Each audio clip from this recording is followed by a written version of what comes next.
Ada berita baru dari Partai Keadilan Sejahtera atau PKS. Kemarin, partai ini baru aja melantik sejumlah dewan pakar. Dewan ini diketuai oleh mantan Gubernur Sumatera Barat, Iwan Prayitno. Yang menarik, salah satu dewan pakar yang dilantik oleh PKS namanya Evalina Herianti. Nggak banyak informasi soal siapa perempuan ini.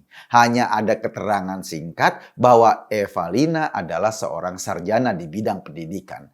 Mungkin di bidang pendidikan olahraga, ia katanya pernah menjadi data analis dan asisten tim NOC, Indonesian for Olympic Games 2020 Tokyo.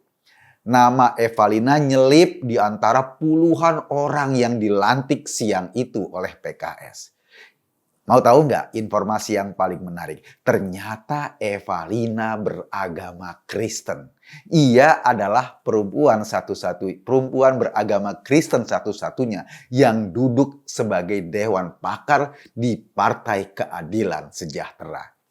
Tentu aja, Evalina seperti makhluk asing di lembaga atau di partai tersebut. Kita tahu PKS adalah partai politik yang berbasis Islam, yang tujuannya menjadikan agama sebagai basis ideologi gerakan dan basis ideologi negara.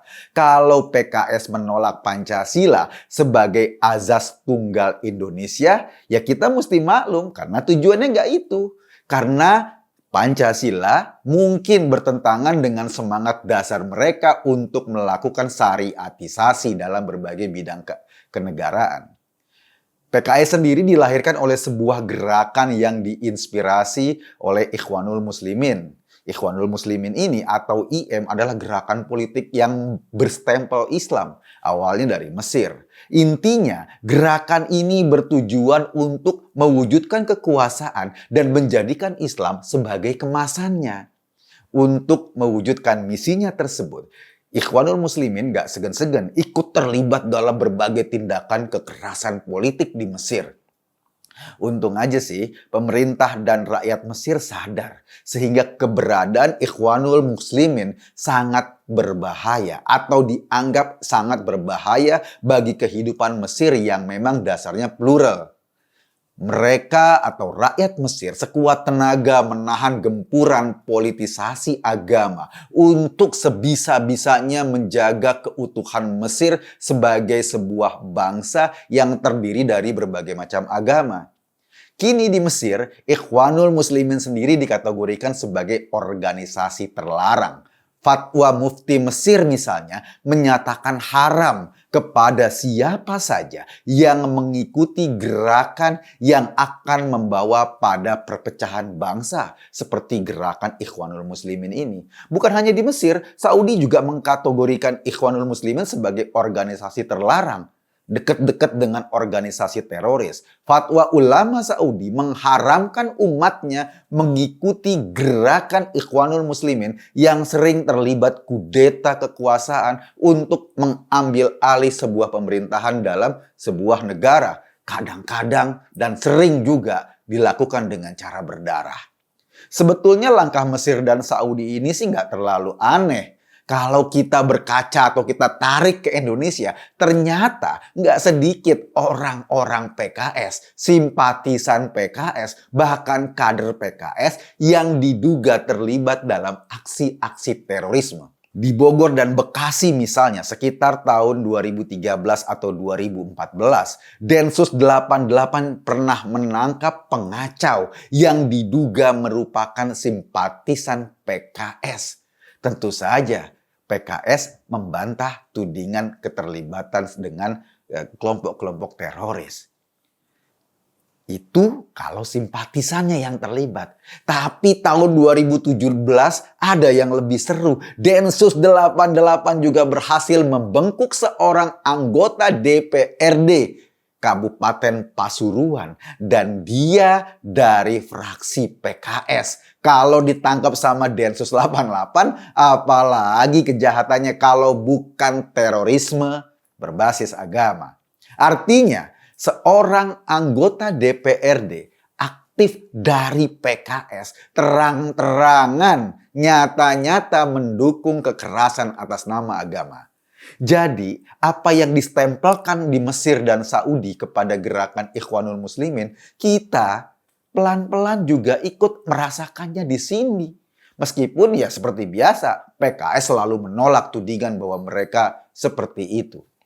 Oke, kembali ya kepada kasus Evalina, sang dewan pakar PKS yang beragama Kristen ini.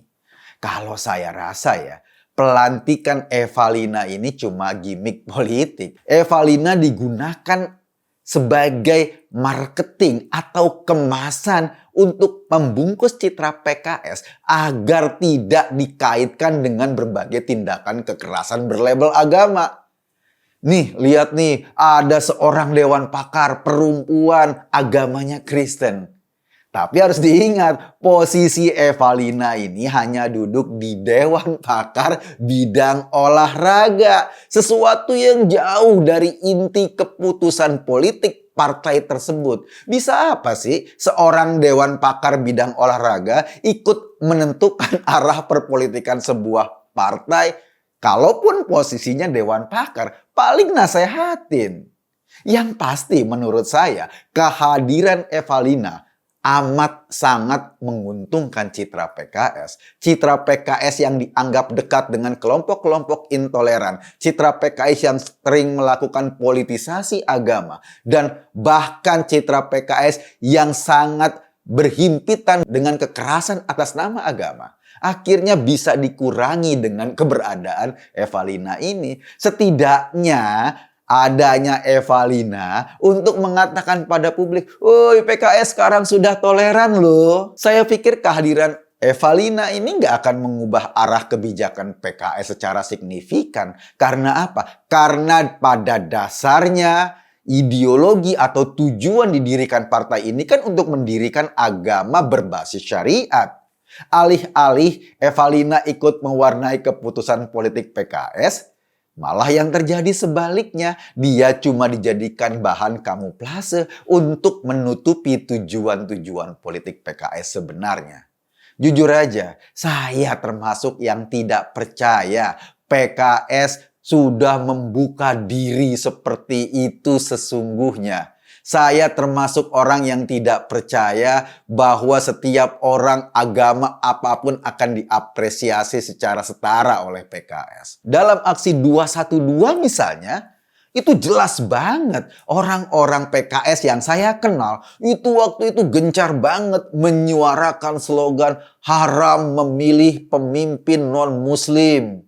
Politisasi agama saat Pilkada Jakarta yang paling brutal itu sampai sekarang masih terasa dampaknya. Seruan haram memilih pemimpin yang bukan muslim itu telah masuk ke berbagai lini kehidupan.